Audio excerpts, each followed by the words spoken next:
എടി നീ തല്ലി മേടിക്കുവേ.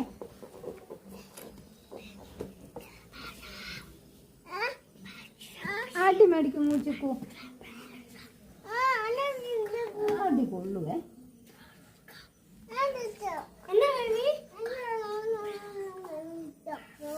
പറയുവാണോ?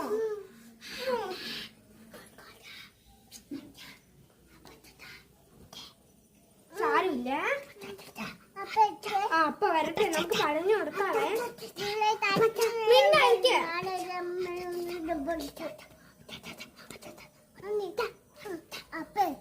അപ്പ വരട്ടെ ആന്റി. അപ്പ വരട്ടെ അല്ലേ ബേബി? നിന്റെ ഞാൻ കാര്യം പറഞ്ഞു കൊടുക്കാം. എടി കൊച്ചിന് കറിയിട്ടില്ലേ? അപ്പ വരട്ടടി എന്ന്. അപ്പ വരട്ടെ, നമ്മൾ പറഞ്ഞു കൊടുക്കുന്നുണ്ട്. അപ്പ വരട്ടെന്ന് പറഞ്ഞേ.